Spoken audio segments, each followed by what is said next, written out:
Okay. Uh, welcome, Channel 158 News. It's your host, Demetrius, and well, we are here to talk about what's current in events. What's going on in the world? Well, Mississippi has just passed a bill that removes income tax. Currently, let's see what the AP News has to say. It says Governor Tate Reed signed a bill to overhaul Mississippi's tax system, one that many lawmakers inadvertently voted for because of typos into law Thursday. But it says something about our education system.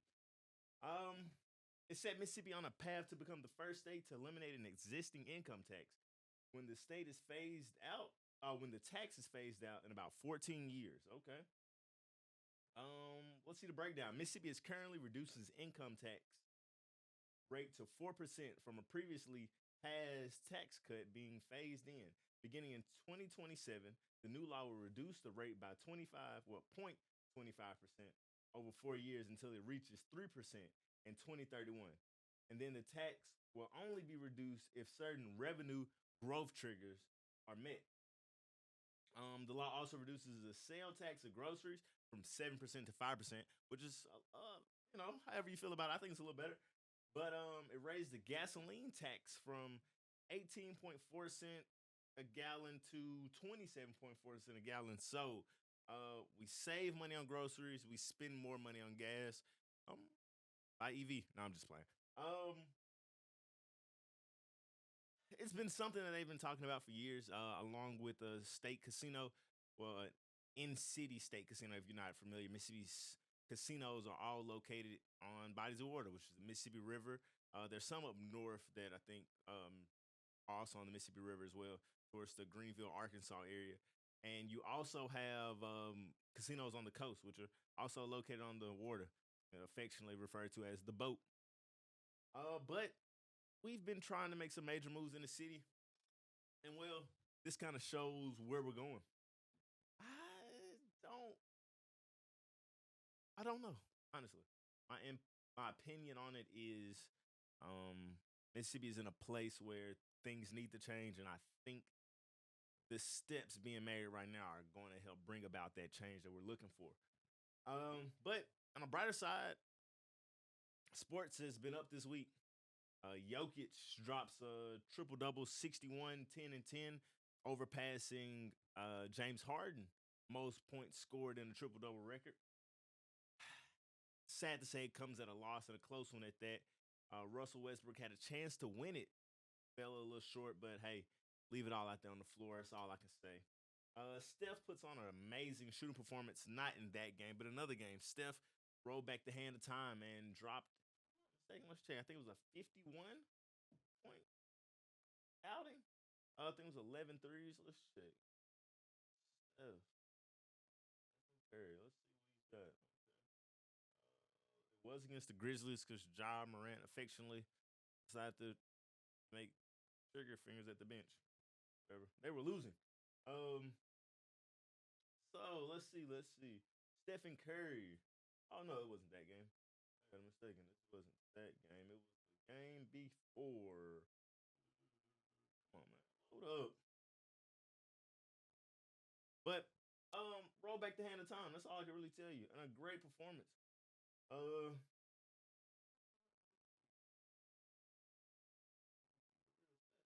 great performance. Everybody talks about LeBron and his ability to not let his age affect his skill set, but a lot of basketball players will tell you the last thing that leave you is your shooting ability.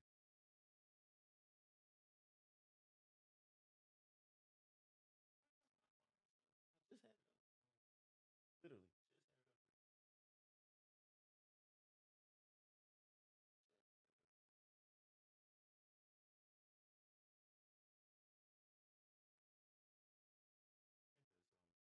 as you get to looking for it, everything on the act all messed up.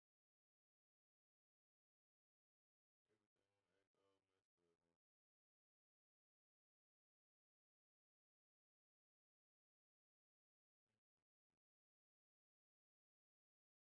It was the Grizzlies. I don't know why. I had it. I had the information right there.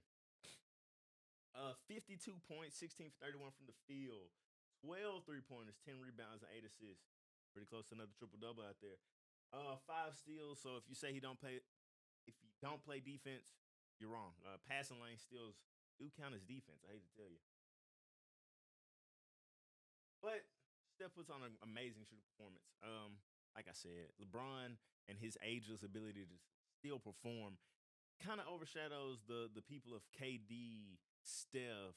You know, people that are playing way past what 10 or 20 years ago we considered the NBA prime. So I just like to give him a pat on the back and say, great job out there, guys. Um, in a time where basketball gets a little boring, it's good to see Steph turn it on and make the TV just a little bit more appealing. Um, Speaking of Braun and ageless, Braun addresses a lot of things on the Pat McAfee show. One thing he does address that I feel like is a standout is he takes another jab back at Stephen A. I'm not gonna hash it out, and I'm not gonna really just dig into it. You can attend many other shows to see how they break it down. LeBron is still taking the road of, hey, you can criticize everything that I do on the court. You can criticize everything my son does. But when you overstep the line to criticize me as a father, that's where I have a problem. And Stephen A. let it be either willfully or just oh, he's obtuse to the situation. He still feels like he wasn't speaking on LeBron as a father. He was speaking on Bronny as a player, which made LeBron mad. Hey, I can't tell who's right. LeBron could be lying. Stephen A could be lying. That's where we are in the world. But what I can say is, um, when you are a media analyst for a sport, the one thing you don't want to do is ruin your connection with players. And with Braun being such a likable player, I think this is a bad step for media. Um, because they make it a little more easy to go talk to other players and also reach as many people. Um, Stephen A, I won't say his career leans on having these connections, but it almost does. When you are someone who's able to break the new news or have the first inside or the fastest scoop, that's what's most important in media. But when you don't have those connections anymore due to how you've driven a wedge in between you and the players, you lose that ability. And that's what made you such a great analyst. Was that you had connections, you had insight, you had other views, you had opinions that you were able to back up with knowledge. Now you're losing those things because, well, you've driven a wedge in between you and one of the greatest players. And what this does is now it makes players more inclined to go talk to other players. Granted, it doesn't have to be the same sport. Pat McAfee played football and was it amazing? What was it? Kicker, punter, whatever, same thing. But it's a less hostile environment. It's more inviting. The people seem way more relaxed in the area, and it gets. This is a LeBron we've never seen. LeBron talked and act so just, hey, I'm chilling with the guys. Because essentially, if you've played for one team at a professional level, you understand the morale and the mindset of everybody else on the floor, court, diamond, whatever you want to refer to it as. But being a professional player is something that all professional players share. It sounds like a blanket or just a flat statement, but it's like if you're a plumber for one company and you are an electrician for another company, you're all blue collar workers. So you kind of understand the blue collar mindset. And when you get around other blue collar workers, there's just some form of community, and that's what it is. Players have an ability to now have a community with other people who have large platforms. Draymond Green, as soon as he leaves the practice facility, well, guess where he going? Start a podcast up, and he has amazing insight. Same thing with Playoff P. Um, even though he took his down, but it's getting to a point where these players now have the ability to go reach out and talk to other players in a less hostile environment and get as much information out as they could with going to the ESPNs, the first takes, the TNTs, the sitting with Shannon Sharp, who's I mean, granted, he is also a player, but I was referring to more the undisputed in first take world. But that outside of just their beef and criticism, this also shows how, like I was saying, a wedge is being driven in between normal quote unquote media platforms or traditional media platforms and more accepting and less traditional platforms that lead to something that's a little more how would I say relaxed, helps you get a lot of more information out. And as somebody's being interviewed, that's something that you can't shake is that ability to be relaxed and, comfort. The more comfort you are, the more information you're able to be given, or more information you are willing to give, my bad. But um speaking of media platforms or just interviews, Johnathan Majors had an appearance on the Breakfast Club. I suggest you all go watch it. It kind of gives his idea and his viewpoint on how things unfolded. And this was right after an audio was I guess you would say leaked. I don't consider things leaked anymore. They're just on purpose pushed out to the public. But it sounded pretty bad. It was just talking about doing some harm to another individual, and well, as it is always, there's a camera recording, there's a microphone listening. So, but he talks about I think one thing that he made a very valid point. This was Charlemagne saying, the quote was, trauma isn't your fault, but healing is your responsibility, which really stuck with me because um he has a movie called Magazine Dreams. Great movie, but once you watch it, really think about, is Johnathan Majors acting, or is this Johnathan Majors just, hear me out? Is this Johnathan Majors acting and playing a different person, or is this Johnathan Majors just in a different setting? Because I've also uh he worked out with this fitness influencer, and he was basically saying how he was so into working out that he was in theater school, and instead of them having a gym or being able to go to a gym and work out, he would work out in alternative forms, pull-ups on lights, and he just found ways to get his workout in when he could. Magazine Dream shows the exact same thing. A guy who works at a grocery store, but his biggest goal in life is to be one of the biggest bodybuilders. And so he sets out to do this by any means. And literally, when I mean any means, I'm not going to spoil it, but he goes to a very dark place, and it shows that he was traumatized as a child. And during the interview with the Breakfast Club, Johnathan Major kind of shows that him himself was traumatized as a child. And it just kind of gives you insight to how little things lead to big things in the future. He also talked about, which is so crazy, we have a letter about, I know y'all remember the last episode where we had a letter and someone said, I think the synopsis was, am I a girlfriend or my therapist? But um, he brings up Megan Good, which is now his wife, and he speaks about how she was guilty by association, where when he was cast away from Disney, she missed a lot of things, and just the strength of her to stick beside him during all of these crazy things was just something I would like to say that I applaud. Um, if you feel like love is worth it, there is no price. Literally, it's not. But um, this just shows how something small can affect you in the grand scheme. Like being traumatized as a child will affect you later in the future. This small incident, I won't say small because that's, but he was essentially found guilty of domestic violence by hurting his then partner, wrestling a phone from her. Letter of the law, she was harmed. So in terms, that is domestic violence. But this shows how later a reintroduction to the world isn't so willing. And he talks a lot in this interview about psychological rebirth and how Megan was there to stick with him through all of it and help him become what he considers now the best form of himself. And so, I mean, I would recommend you go take a watch. it just shows where his mindset is in the world and how he looks at things now, which is I feel like it's always exciting when you watch somebody go through something traumatizing because not everybody handles everything the same.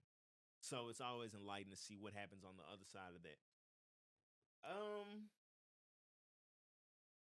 Oh, Chris Brown releases a tour. The Breezy Bowl. Mark my words. Chris Brown is preparing to perform on some big stage. If I was a betting man, I would say Super Bowl. The Grammys are slowly letting him back in, and it shows, like I said earlier, something small could affect you in the future so vastly. So, oh, okay, well, that'll be on next week. So tune in next week. We got something funny. Uh, so yeah. Oh, Chris Brown's Breezy Bowl. Fans are upset with ticket prices, but hey, I think it's just the times that we're in. Money is short, and people want to still experience the good things in life. So they are going to complain when it comes down to prices of things that they really want to do. Um, it's just where we are. Hopefully things turn around. Um, yeah, this is a news broadcast, and political topics may be discussed, but I never want to tell you what political side to choose. I would just give you facts that I find, but stick tight. I hope everything works out where we're going now, but I can't say yay or nay. So, letter to the editor is what we're going to refer to this as. I mean, this writing time. This is why I took a look at the Johnathan Majors thing because of this. And it says, I've been dating my boyfriend for a year and I love him, but he still carries trauma from his past. He's had a rough childhood and his last relationship ended badly. So he has trust issues and struggles to express emotion. He was cheated on by a girlfriend that he had for 4 years. I try to be patient, but sometimes it feels like I'm his therapist instead of his girlfriend. I know healing takes time, but how do I support him without losing myself in the process? All right.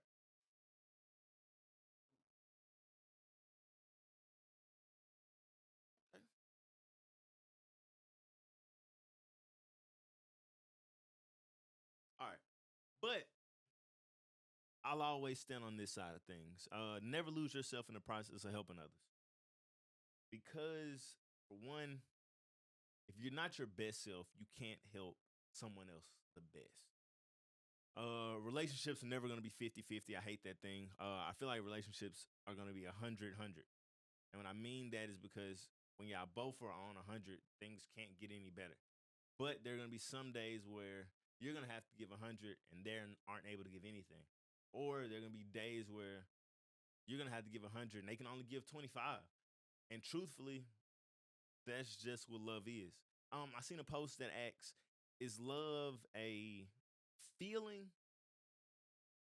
a state of mind, something else they gave? But I couldn't come up with an answer. I don't know what love is. Love is so strange to say the least. But I will say this in reference to you feeling like you're his therapist. That kind of comes with any relationship. I feel like you should want to be their best friend first and then their significant other because I don't know about you or y'all in general, but I'll always go talk to my best friend as a therapist. Me and hopefully he gets a chance to get on here sometime soon, but me and my best friend Earl, I mean, if anything bothers me, I'm probably gonna run it by him first. And that's just because he understands how I think. So I just may need to, let that shit out. It might not be so much of, oh, he's gonna give me the best advice, but I know I need a listening ear. And sometimes that's what people just need. I don't know what his trauma affects you, how it affects you. You just said you feel like his therapist and you're trying to be patient, and he has trust issues and he struggles with emotions. I can just say have those open and candid conversations. Let it be known how you feel, and it's only up to you to determine if you're willing to stick it out. But I can say one thing that you should always do is have that open communication. What I've learned with dating is that nothing beats open communication. there isn't. I feel like there isn't a problem that can't be surpassed with with communication. Um, I don't think so. I like you can go all the way to the cheating thing, but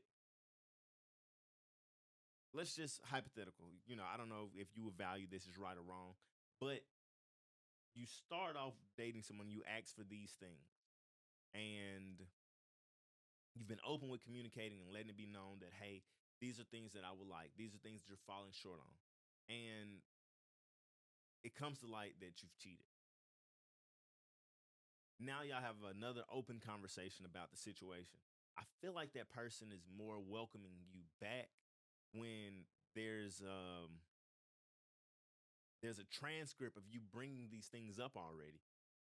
It might not work every time, but I feel like someone's more likely to forgive you when you've addressed these things before. When you've had these conversations before, when you've had the rough conversations, the the hard words to say, the things you got to get off your chest, when you've had those conversations, it makes it a little easier to move past them if things go bad. So what I can say is have those open conversations. You have to. That's the only way you're going to get past anything with them. And in turn, with him, he has to have those open conversations with you. The only way you get stronger is by focusing on your weaknesses. And if his weakness is expressing emotions and his trust issues, he has to focus on those. To become this relationship to be stronger, he has to focus on those things. Give him time. Coming from somebody who's just recently figured out this emotions thing, it's not an overnight process. It's not an over year process. Um, just speaking real open now off the news thing is I went through this stage of emotions, right? So very nonchalant as a child, uh, very much a fuck it attitude, whatever, as an adult, a young adult. And when I mean young adult, I mean early, right until about 2021, just whatever. 22, 23, living the same life, but I understand that there's a problem. And I talked to somebody at the time and they was like, hey, you can't be that person. And I'm gonna tell you what's also real crazy. I stumbled across some old screenshots that I had sent to a friend of mine while I was arguing with a girlfriend that I had, and it really just like opened my eyes to like I was almost embarrassed, like, and I went on an apology tour after. Like I sound like I'm joking, but truthfully, like I went to these people and truly apologized because I knew deep down that I was just a hurt person hurting somebody else because I needed it. It made me feel better. So that was the rough conversations, the communication had to be had between me and those people. Granted, we might never speak again, but I had to let them know that you were in the right, I was in the wrong, and even if we never speak again, I am now actively working on it. I'm not saying these things or these conversations for us to try again. I'm saying these things because I want you to understand that what you went through dealing with me, you shouldn't have had to go through, and I now know it's wrong. Granted, it might not help you sleep any better at night, but I feel like personally that letting somebody know that what you did was wrong will always help them progress in life. Because if she was holding on to it as like, oh, we argued so much and we did this and we did that, but now I come back and say, hey, I don't want anything from you. I'm not asking this for another chance or another shot. I just really want you to know that I've come to the understanding that what I did was wrong. You did nothing wrong, and I put the blame on myself because of these things, blah, blah, blah, blah, blah, blah, and I truly apologize. But those are the rough conversations you have to have. You have to have those conversations that now open these wounds up again or expose these weaknesses so that you can now build on them. So my weakness was emotions. I protected them and then didn't know how to use them. When I used them wrong and I used them to hurt people. So The next thing I had to learn was understanding when I was hurting someone. And that was the next step, which was actually probably one of the hardest, the easiest to do, but the hardest to do genuinely. Because I learned what emotions look like and I learned what to do when those emotions presented themselves, which is a good and a bad thing because, okay, granted, yes, you know when you're hurting someone, but are you genuinely noticing this and realizing you're wrong, or are you doing it because you feel like it's right? And that becomes almost like a computer program where you give me this and I give you that, which isn't genuine. It isn't from the heart. So then you have to actually understand why the person feels that way and why it's wrong. And then you get some sort of like emotional understanding where now you feel it. And if you talk to anybody that knows me now, they'll tell you Demetrius operates emotionally wise. They'll tell you Demetrius operates on like a third person point of view. Um, Women that I've dated recently, like, and it's not even. It sounds like failed relationships, but no, I'm still becoming a great person. I feel like, and I try to just be transparent with everybody, and I don't want to waste these women time, so I just kind of let them, hey, we just go as fast as you want to go. If you don't, if you feel like I'm wasting your time, granted, I apologize. You can keep it pushing, but um, I'm a work in progress. So I operate in a third person because it helps me develop relationships. I don't have to. Nothing in my life can't be fixed without an apology.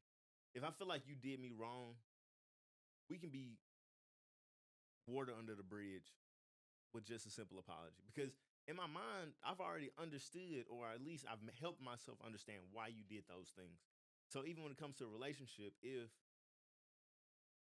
I'm talking to this girl and she decides, hey, I want to get back with my ex, it's no hard feelings for me really, because I understand what it's like. You may thought you was ready to move on, but truthfully, you wasn't. And I can't be mad at you for it. You genuinely thought that in your heart that you're done with them and you ready to move on and I'm dating new people and something just in you says, I want to try again. I can't be mad because you genuinely thought that. I can't hold it against you. That's a human thing to feel like you're prepared for something and realize you're not. So I've come across this and I don't want you to be mad, blah, blah, blah. I'm not. I understand what life is like. And so I take myself out of the situation and I just look at it as that makes sense. That makes sense for you to want to go back to your ex because you've matured or you've understood where you went wrong or he's understood where he's went wrong. And now y'all have been able to move past whatever that situation was that broke y'all up. So that puts me now, I'm rambling now, but I just hope you are sticking with what I'm saying when I say at one point I didn't know emotion.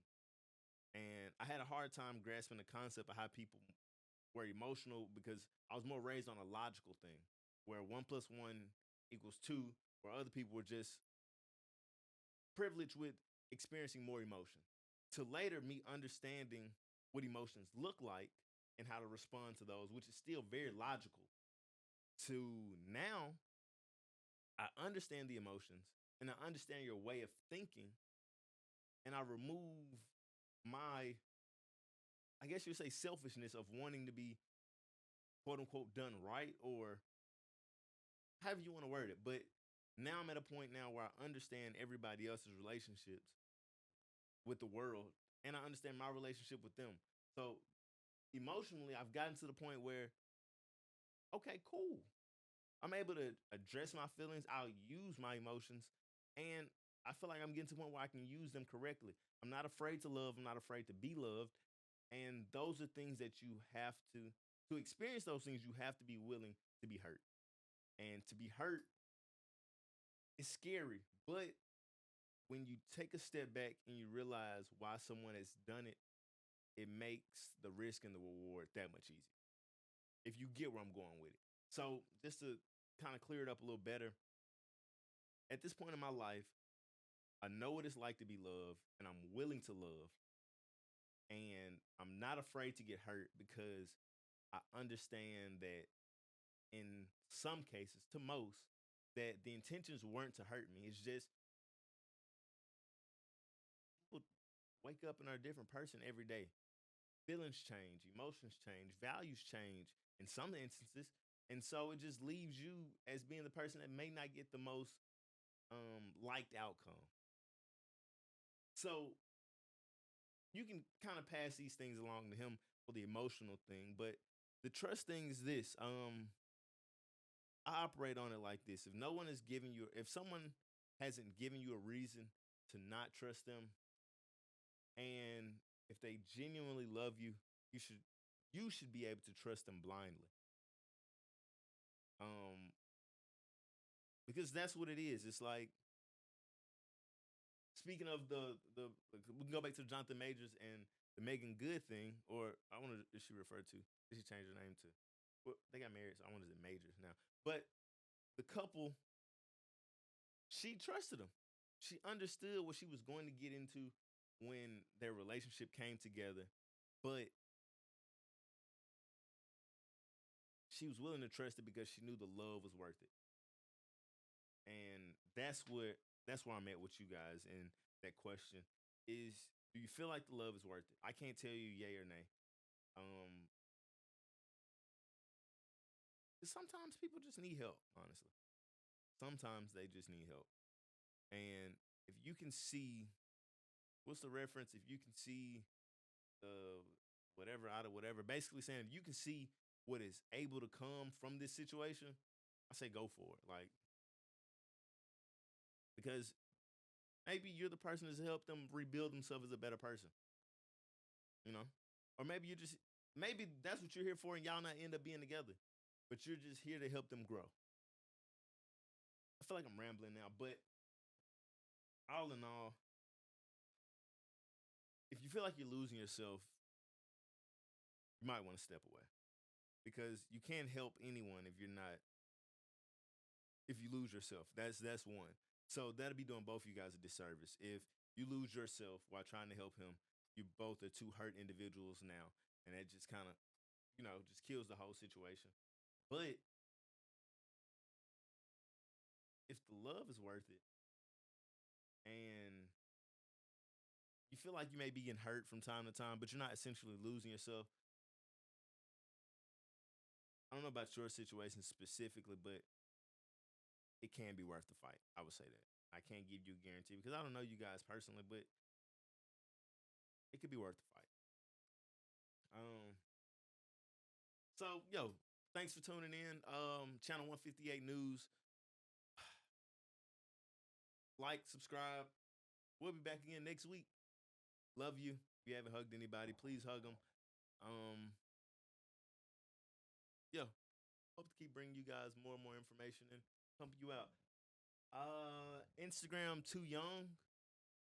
Go on there. There's a link where you can submit more questions. Or if you just follow me on Instagram as No It's Ace. No It's Ace. No spaces. I I what's the I regularly post the link to questions or just send them to me. Text. If you got my email, my phone number, my address, however you want to get the questions to me, just get them to me. Thanks. I feel like I bummed this one out with the love conversation, but hey, gotta help when I can help. Love you. Thanks for coming by.